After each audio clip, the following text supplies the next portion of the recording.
Cochonnet, chapitre 10. Je jette un coup d'œil autour de moi. Il n'y a nulle part où se cacher.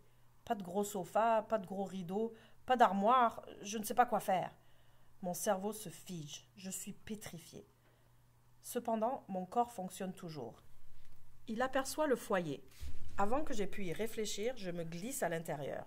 Je dois ramener mes genoux sous mon menton pour ne rien laisser dépasser. Je viens tout juste de dissimuler le bout de mon pied gauche lorsque le gars arrive en trombe dans la pièce. Il est furieux, il écume de rage et jure comme un charretier. Il court vers le foyer. Seule une petite table de bois l'empêche de me voir. S'il baisse les yeux, je suis cuit. Je ferme les yeux.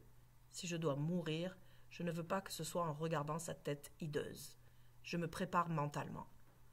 Il n'arrive rien, du moins pas à moi. Le gars fait revoler tout ce qui se trouve sur le manteau de cheminée. Il donne un coup de pied à la petite table. J'en trouve les yeux. Son genou est à 6 pouces de mon visage. De toute évidence, il ne sait pas que je suis là.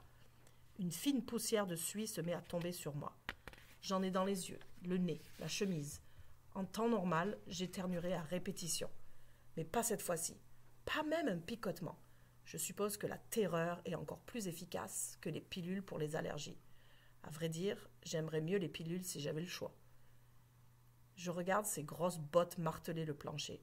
Il cherche quelque chose, mais sans vraiment s'en donner la peine.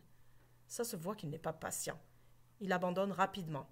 « Elles ne sont pas ici !» hurle-t-il. Je constate qu'il ne crie pas que pour le plaisir. Il parle au téléphone cellulaire. « Oui, je te l'ai dit, j'ai trouvé le kérosène. »« Ouais, ça aussi. Le problème, c'est que je n'ai plus d'allumettes. Arrête de me harceler, j'avais besoin de fumer. Dis-moi seulement où sont les allumettes. » Il y a un silence, puis le gars jette quelque chose contre le mur. Toute la maison tremble, moi compris. Il se précipite dans la cuisine.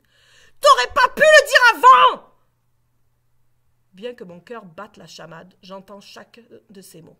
« Oui, je suis dans la cuisine maintenant. » « Qu'est-ce que tu veux dire, la dépense?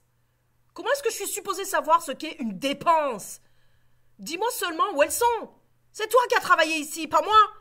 Je ne sais pas où il garde ses allumettes. Si je dois brûler la cabane, j'ai besoin d'allumettes. » Brûler la cabane. J'entends les mots. Je les reconnais. Mais il me faut plusieurs longues secondes pour en saisir le sens. Il veut mettre le feu à la cabane en rondin, avec tout le monde dedans. C'est pour ça les allumettes. C'est pour ça le kérosène. C'est ça l'accident tragique.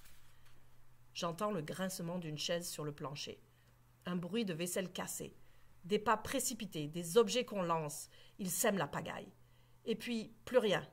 « Ouais, je les ai trouvés, dit-il. » Il claque la porte et tout redevient tranquille. Il est sorti. Je peux respirer. Je veux trouver une cachette. Une vraie cachette.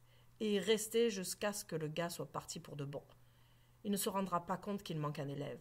Il va simplement brûler la cabane, puis partir. Les policiers finiront par arriver, je leur expliquerai, ils comprendront. Bien sûr, ils comprendront que je suis une poule mouillée, que j'ai laissé mourir tous les élèves de ma classe, que j'aurais pu les sauver, mais que j'ai préféré sauver ma peau. Ma vie n'est pas agréable, mais imaginez ce qu'elle serait si Shane mourait. Il deviendrait un héros.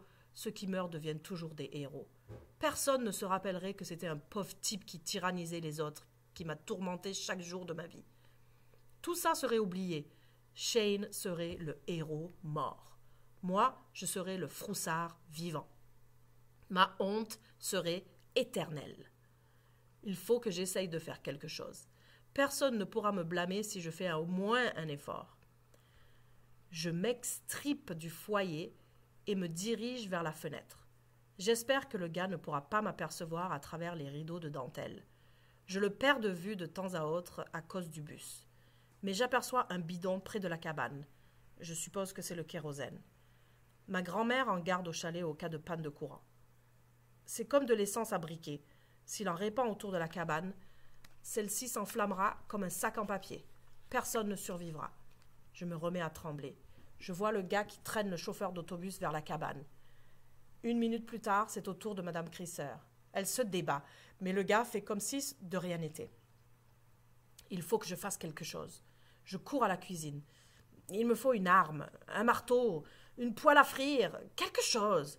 Ça peut vous paraître idiot, mais j'espère me glisser derrière lui et le frapper. Je me crois capable de l'arrêter. J'aperçois dans la cuisine quelque chose de mieux qu'une arme.